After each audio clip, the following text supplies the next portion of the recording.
Oftentimes, people tend to assume that if a person suffers from a mental health illness, it is a spiritual problem. Some people even believe that the treatment of mental health illness with medication is anti-Christian. They believe that the only solution is prayer. You have to cast and bind out the spirit of madness. Now, how true is this? And what does the church have to say about mental health illnesses and how we treat people with mental health illnesses? What are the various forms of mental health illnesses as well? All of this we will be discussing on the show today. Hi, Saints. My name is Ushi, and this is Catholic Faith Forum. Let's go on a quick break, and when we get back, you will be meeting my guests. Do not go anywhere.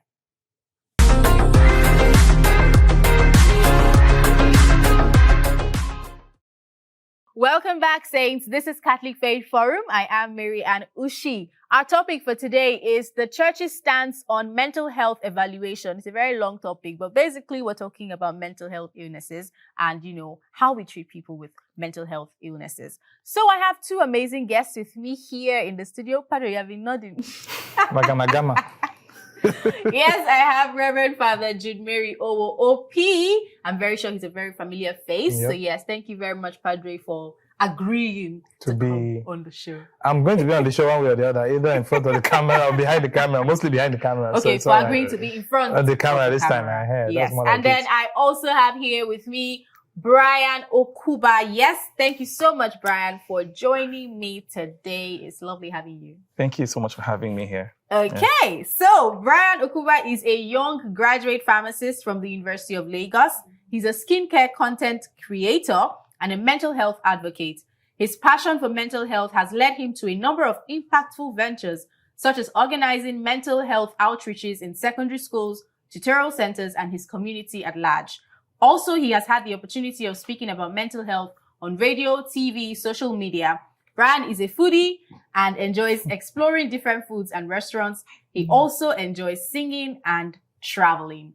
Thank you once again, Bryan. Thank you so much. So you're going to be doing a whole lot of the talking, like most of it. Yeah. Okay. Yeah, I'm all for it. Yeah. Okay. And obviously we all know FriarJay, who happens to be the director of Dominican Media and the producer of Catholic Faith Forum. Once again, thank you, Padre. Thank you for having me. Okay, so how are you guys doing? Can I call you guys? Yeah, I don't mind. Who's your guy? I'm your guy. Ushi. All right, how you doing? I'm doing well.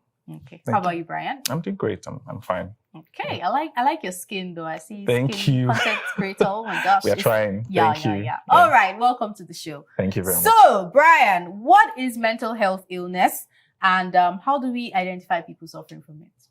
Okay, so mental health illness is a series of conditions that affect your mood, your thoughts, and your behaviors. And it impacts the way you live in the society.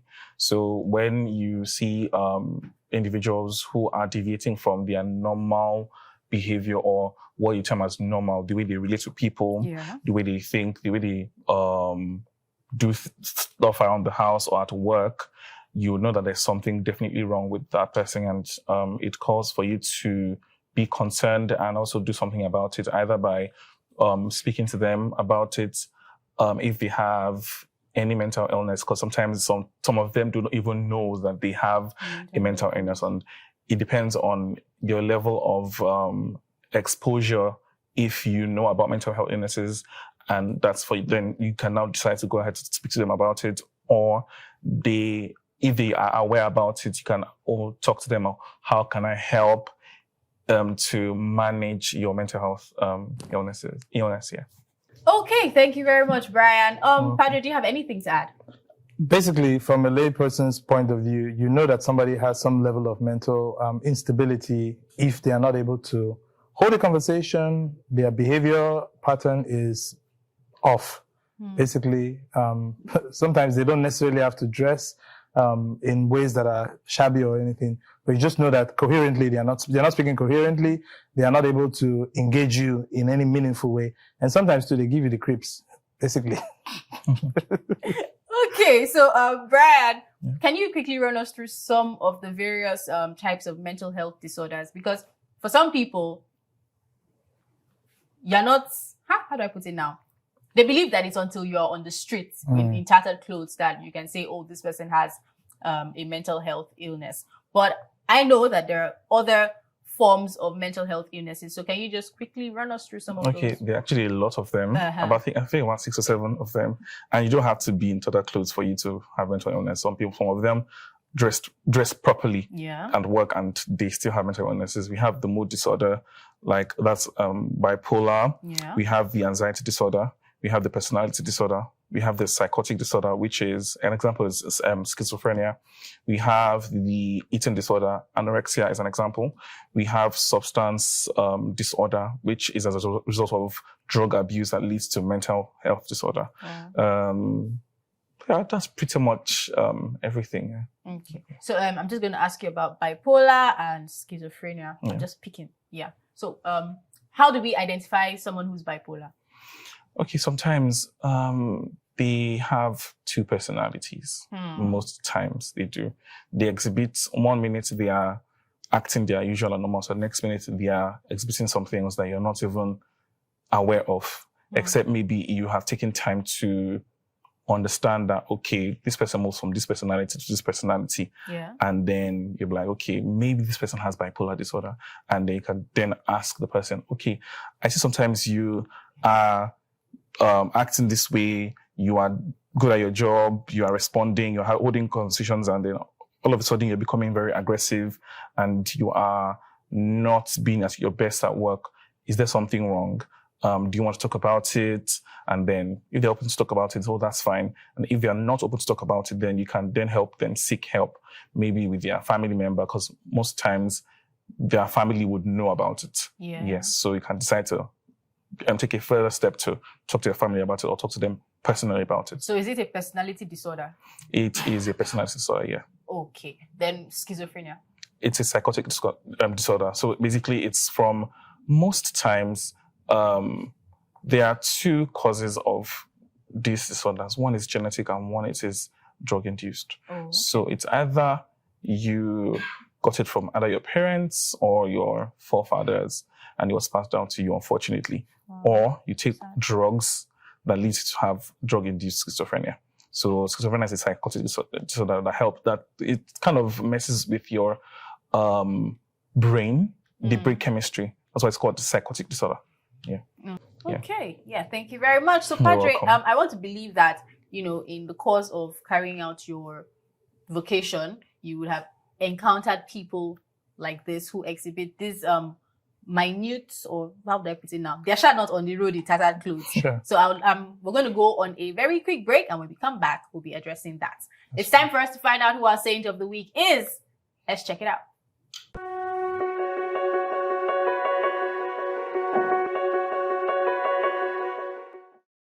Our saint of the week is Saint Benjamin. Saint Benjamin was born in 329 AD in Iran. It was the 5th century, and Yezdegerd, son of Sapor III, was ruling Persia. There was little persecution of Christians during this time. However, a Christian bishop named Abdas changed that. Abdas, in his zeal and out of righteous anger towards idolatry, burnt the temple of fire, the sacred sanctuary of the Persians. This act infuriated King Yezdegerd, and he declared that Bishop Abdas would either rebuild the Persian temple or the king would burn all the Christian churches. Abdas refused, stating that he could not partake in such profanity. During these times, Christians were subjected to extreme torture, and Benjamin was unfortunately one of those imprisoned for his Christian faith. The torture was so inhuman, and examples of some of the torturing methods include flaying of skins and backs. Sometimes the skins of the head were stripped. Benjamin, who was a deacon, was imprisoned for a year, and the Eastern Roman Emperor Theodosius II, through the ambassador, facilitated his release. The ambassador agreed on Benjamin's behalf that he would be released on the condition that he would abandon preaching and speaking about Christian religion. Benjamin, on the other hand, did not agree, and he strongly believed that it was his duty to evangelize and tell others about Christ. He continued to preach, which resulted in him being arrested again, and he was brought before the king. The emperor then ordered that Saint Benjamin be tortured. This was after he had asked Saint Benjamin to deny him whom he worshipped, and Saint Benjamin assertively refused. Reeds were struck under his nails, both on the toes and fingers, and they were drawn. The process was repeated with violence. The reeds were also inserted into some of his tender parts. A knotty stake was also thrust into his bowels, resulting in the tearing of his internal organs, and this was the final straw that resulted in him becoming a martyr for his Christian faith in the year 424 AD. He showed Christians that no matter how much pain they endured, they must continue proclaiming the gospel. Benjamin's feast day is celebrated on the 31st of March. He is known as the patron saint of preachers. And so we say, Saint Benjamin, pray for us. All right, thank you very much, Stephanie, for that session. I hope that we emulate the life of the saint. All right, Padre, back to you. So Bryan here has told us the different signs that we can find in people that would say, oh, this person probably has a mental health disorder or illness. I want to ask, have you come across people like that, and how do you deal with them? Yes, I've come across people, a lot of them. Interestingly, you would expect that people with some form of mental health challenge or situation would want to go to a doctor first. But the truth is that if they are Christians, if they are Catholics, they want to come to a priest first. Yeah. I remember one particular incident that really, really struck me. And I think we're just talking. Basically, the first thing is counseling. Get to give the person the opportunity to express themselves. Sometimes they are not coherent. Sometimes they are coherent.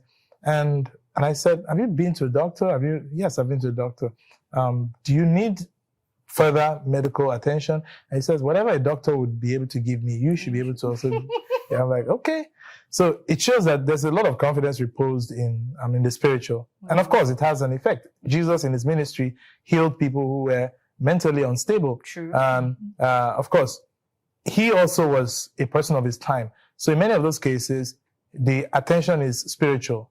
But of course, whatever affects the spiritual also affects the physical. The physical manifestation could have a spiritual undertone. But there are other times when it is purely just a physical thing. And Jesus is able to heal everything. So there's that influence of grace on situation. But for us, from my training, we are always asked or always advised to seek physical means or medical means of healing.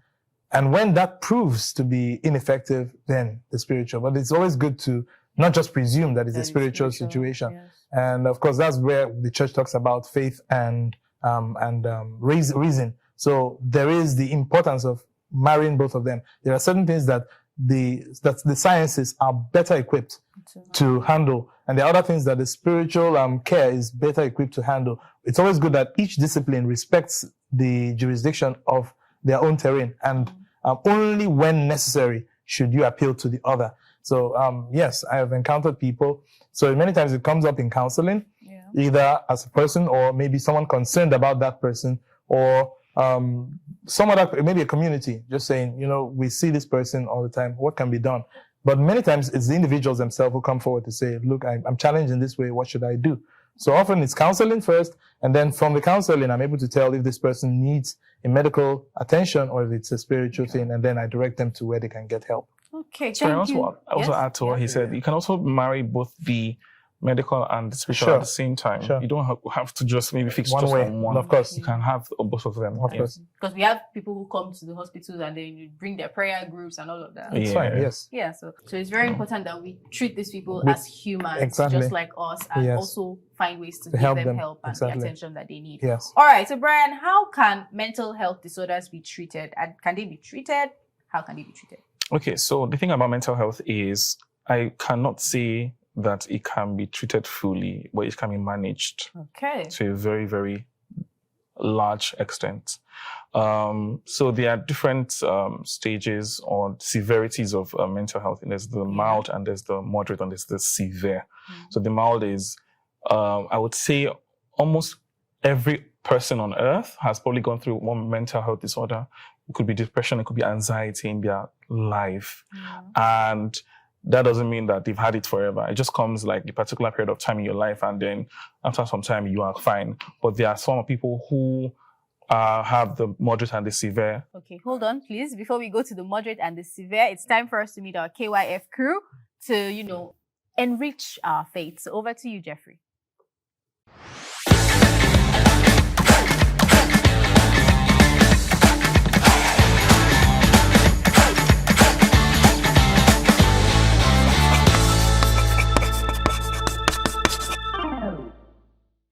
Hi guys, welcome to another enlightening episode of Know Your Faith. I'm Jeffrey, your awesome host. We will continue with our series Bodily Gestures at Mass and their significance. Now, in this video, we'll be treating responses as a bodily gesture at Mass. Now, what are responses? Responses are verbal or written answers. They are reaction to something done or said. Within the context of the Mass, responses play a vital role in fostering active participation and communal worship. Now, on this episode, we're going to learn the significance of responses as bodily gestures during Mass, underlining their spiritual, communal, and educational dimensions. I will just come from Mass and maybe, you just remember your words. This episode is for you. Catch yourself now. So here are 6 significances of responding at Mass. 1. Active participation. Responding during Mass encourages active participation of the congregation. Through spoken or sung responses, worshippers key into the liturgy, becoming active contributors rather than passive observers. This active involvement deepens our spiritual experience and fosters a sense of belonging to the Christian community. 2. Profession of faith. Responses allow us to publicly express and declare our beliefs. Now, for instance, reciting the Nicene Creed or the responses during the Liturgy of the Word affirms the core doctrines of the Catholic faith. By vocally proclaiming these responses, believers actively witness their commitment to the teachings and traditions of the Church. 3. Communal unity. Responses help create a sense of unity among worshippers. As the congregation joins in speaking or singing the responses together, a harmonious chorus emerges, highlighting the communal nature of the Mass. This shared act of worship strengthens the bonds of the Christian community, reminding us that we are part of something larger than ourselves. It's not just you, it's us, all of us. 4. Liturgical rhythm. Responses contribute to the rhythmic flow of the liturgy. Now, they provide a structured pattern to the Mass, creating a sense of order and continuity. The call and response format establishes a dialogue between the celebrants and the congregation, guiding the congregation through the various parts of the Mass and enhancing the overall worship experience. 5. Educational and catechetical value. Responses have educational value, especially for those who are new to the faith or those seeking a deeper understanding of the faith. By actively engaging the responses, individuals internalize and remember key prayers, scripture verses, and liturgical texts. This active participation serves as a form of catechesis, strengthening foundational beliefs and helping worshippers grow in their knowledge of the faith. 6. Spiritual engagement. Responses encourage a deeper spiritual engagement with the liturgy. As we speak or sing the responses, we are not merely reciting words, but offering our hearts and minds to God. We are basically praying. The act of responding becomes an opportunity for personal prayer, allowing us to express our devotion, gratitude, and supplication in union with the larger assembly. Now, one thing that I've come to realize is that the Mass, and not just the Mass, prayer in general, is a conversation with God. It's a conversation, dialogue. And it's important to speak to Him at the appropriate times during the liturgy. Now, one of the many times when we have to respond is at the reception of the Holy Eucharist. It's good to respond when the priest displays the host or the chalice and says the body of Christ or the blood of Christ. The communicant should reply Amen as in agreement to that. Now, in conclusion, responses play a crucial role in facilitating active participation, fostering communal unity, and deepening spiritual engagement. Through responses, worshippers proclaim their faith, express communal worship, and strengthen their connection to the Catholic tradition. May our responses during Mass be heartfelt expressions of devotion. Join us closer to God and one another in our shared journey of faith. Amen. All right, guys, thanks for watching this video. Till next time. Did you say it? Be bold, be Catholic. Thank you very much, Jeffrey, for that Know Your Faith session. All right, back to you, Bryan. So before we went off, you said the stages of mental health. We have the mild, we have moderate, and severe. then severe. Yeah. Okay, so basically the severity of your mental health disorder would depend on the amount of treatment you be getting. Yes. So like I mentioned, like if it's mild, sometimes all of us I'm sure I said most of us on earth have gone through a particular mental health disorder. And so depression is it? Yes, it is. I've been depressed before, and that doesn't mean that it was so long and transient, and it was so long, and then I had to like take medications for it. But some people who have mental health disorders for a long period of time, and they need to be managed for those mental health illnesses, and they would need some form of evaluation to be done for them, and then medications to be given to them. So sometimes you might not even really need medications. You just need therapy. There's therapy, there's psychotherapy, there's pharmacotherapy. So psychotherapy, just evaluation, speaking to a psychologist, having therapy sessions, and then with time you are good. But that's some who need a mix of both psychotherapy and pharmacotherapy, which is having conversation with your psychologist, the psychiatrist, and also having medications as well to help manage it.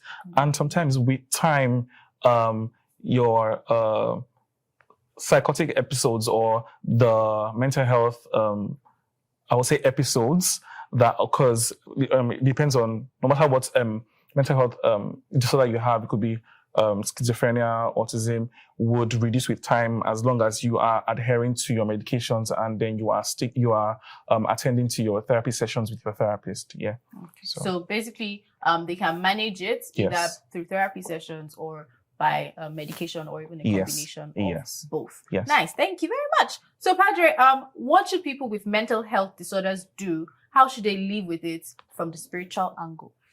I think the first thing is self-knowledge. If you've had any form of episode, something that triggered off a mentally depressive or abnormal behavior, at least something that you're not used to, you should seek help. You should seek counseling. Counseling will now reveal to you if it's something that is transient, like Bryan mentioned, or something that you should pay more attention to. So medical counseling. Oh yeah, of course, interdisciplinary. So of course, seek counseling first, and then the person should be able to discern. A good counselor should be able to tell if this is something that is sparked off by trauma, by an experience, or if it's something more lasting. Because sometimes I'll also ask, do you have any history of mental challenges? I'm not saying that you're mad. I'm not saying that you are insane. I'm asking, is this something that you have experienced, not from yourself, but any other member of your family? From that you can tell. The person will tell, oh yes, my dad has some, or my family has a history of that. So when you know that already, you know that such a person should not be put in a situation where those kind of trigger could come up again. And the person also is able to now say, okay, I know what I should stay off so that I will not have those things recur. So counseling can reveal to a person if it's something that is transient or something that is that they have to pay attention to because it's in their family history. And the church also talks about that as an impediment in marriage. So you should not just be thinking about yourself. You should also be thinking about your progeny, about your family moving forward, to say, I wouldn't want a situation where I propagate this. So I should pay attention to that. Some people will now say, so shouldn't such people get married? They could get married, but it's important that they handle their situation. Let it be. If it's something they need to manage, they need to be on it. Because I've seen how this can tear a family apart. I was in a situation where I was in that house for 3 hours. It was the three most uncomfortable 3 hours of my life. Oh. And I was just trying to imagine how these people would live with such a person day in and day out. I was just there for 3 hours, and I think I needed psychological evaluation too. But of course, this is not to make mild the situation, but I could just feel the pain. And I don't want anybody to have to go through that, where your parent does not recognize you, your parents do not recognize you, your spouse cannot recognize you. And it all started suddenly. It was almost like everything was okay until one day when one of the spouses tells the other one, I feel like something is telling me to take a knife and stab you. Yay. And from then it was downhill. It was just downhill all the way. And I think I was in the room. Sometimes, of course, by training, you're trained to be observant. So I just scanned the room and I noticed the woman's picture, a woman's picture on the wall. And I was looking at the picture and I was looking at this person. They're just like two different people. They look like two different people to me. So I think we should really pay attention to it and find out if you, for young people too, you're thinking of getting married, you're thinking you're in love with somebody, find out. It's important. We're not saying that you should now segregate or write people up because of their history or their background, but it's good that you know what you're getting into. Yes. All right. So what about you, Bryan? Any things to just wrap up? What should people with mental health illnesses do? How do they live with it? Okay. So it's very important, like Padre mentioned, that you know your symptoms and your triggers. Most of the time, there are symptoms that you exhibit, and you know, okay, this thing I'm actually exhibiting is part of what I have. And then also your triggers as well. Know what triggers you. Know, okay, if this person does this kind of a thing, I will get mad or I'll get angry. And sometimes when they do certain things, it's not because they can control it. They can't control it sometimes. I believe that people should be able to understand people's triggers and symptoms and manage them. I always tell people, do not try to fit people with mental health in the world we're living in, try to be in their own world. Because I can give an example for someone who has autism. You can just stand up one day and then he's cleaning the whole house. It's not that the house is dirty. It's not dirty. Just leave them to clean the house. At least they're doing something. Or you can find a way to include them in your daily activities. Okay, I want to clean the house today. You can tell them, do you want to clean the house today? And then they can go ahead and clean the house because they want to do it. It's like they find joy in doing it. Thankfully, it's not a bad thing. It's part of daily activities. So I would tell people to please note their triggers, their symptoms, and try to live with them. These people with mental health can be corrected. They can be told, okay, these are the right things to do in a loving way. You don't have to be aggressive about it. You know that they have this, and then you have to treat them in a special. They're called people with special needs, and so please, you need to be very careful when handling people like that. Also, people in the church as well. I think the church needs to have more campaigns about mental health, because I'm saying this because of people who are church wardens. Sometimes they don't know how people behave, and they are just very like short-fused. Yes, to them. So I see children in church, and they are jumping up and down. They might not be restless because they would choose to be restless. They are like that because they have a particular need disorder you do not know anything about, like autism, like bipolar disorders, and so things like that. And only their parents probably will understand and will just let them be. And then sometimes they still try to, okay, you're in church, you have to be quiet, you have to be on your stay and reverence God and things like that. And I think people in church need to know about it so they can be more accommodating and treat other people with love and with respect and dignity. Okay. In fairness to the church too, I think many times people are not very, very open. We're talking about this because of fear, because of fear of stigma. They feel like people would treat me differently if they know that I have a history or if my family has a history. So I think it's openness on both sides. Openness from the church and openness on the part of the people, knowing that you're coming to the church to be healed. And people knowing that, yes, the church is my home. It's not us and them. It's not an us versus them situation. It's a conversation. And it's important too, because I have been enriched by the experience. There are so many things that I know today as a priest that I wasn't taught. True. So ministry reveals to you the needs of people, the real needs of the people on ground that you would not learn in the classroom. So those kind of conversations too can help to enrich ministry and also enrich people. Thank you very much, Padre, for that You're addition. welcome. Thank you very much, Bryan. You're welcome. It's been an enlightening conversation. Yes, so we've heard it right. Or I feel like the summary of all of this is to be kind to people, you know, regardless of where you meet them. You don't know what anybody's going through. You don't know, what they might have experienced before or where anything is coming from. So firstly, be kind and try to offer assistance and also direct them to where they can find solutions to their problems. Mental health illnesses, not all are spiritual. So instead of saying, oh, you must stay here, we're going to cast and bind out this spirit, please find help for them, medical help, professional help. Let them just find help. And then obviously we all know that they are still human beings just as us, and we should accord them that respect as well. Thank you so much once again. You're welcome. It's been a pleasure having you guys here. Okay, that's our show for today. Don't forget to follow us on social media at CFF on TV, Subscribe to our YouTube channel at Dominican Media Presents. Please, most importantly, share this video to your friends and family. I remain Marianne Ushi, and until next time, keep being saints in jeans and shirts. Bye. Bye.